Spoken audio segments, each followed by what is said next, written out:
Michel Gagné est désespéré. Son médecin de famille a pris sa retraite l'an passé à Mont-Tremblant. Depuis ce temps, son épouse et lui se sont inscrits sur une liste pour en avoir un autre. Elle était alentour de 180 quand on s'est désaffilié. Puis quand on a vérifié dernièrement, elle était rendue 252. Puis moi, je suis dans des 250 aussi. Il veut simplement avoir un suivi pour le diabète et le cholestérol. Son médecin pratiquait dans cette clinique. Centre médical, bonjour. Bonjour, bonjour. Les autres médecins auraient bien aimé aider M. Gagné, mais ils sont débordés. Il y a quelques années, il y avait 7 médecins dans cette clinique. Il n'en reste plus que 3. Il y a eu des départs pour cause de maladie et des retraites. À lui seul, le docteur Champagne, âgé de 69 ans, a 3000 patients.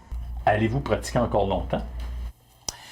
Ben là, on prend les années une par une, là. J'avoue que là, on commence à y penser sérieusement, là, à prendre la retraite. Hein. Ces patients, dont certains reçoivent ses services depuis 40 ans, sont inquiets. Ben là, je suis bien en peine parce que je fais de la diabète. Respirez fort.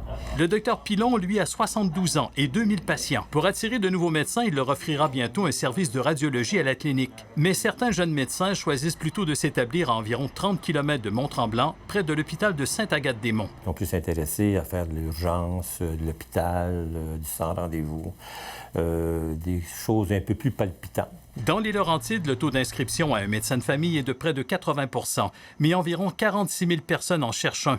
Le CIS ne ménage pas ses efforts, mais les plans régionaux d'effectifs médicaux du ministère de la Santé limitent les embauches. L'an dernier, nous n'avons eu que 20 postes pour les nouveaux finissants. Le nombre pourrait aller jusqu'à 70 médecins pour être capable de remplir tous les besoins. Grande déception, cette année, il n'y aura que 23 médecins supplémentaires. Mais la bonne nouvelle pour les 2000 patients du docteur Pilon, c'est qu'il ne pense même pas à la retraite. J'aime mes patients, puis ça me fait de la peine de les laisser.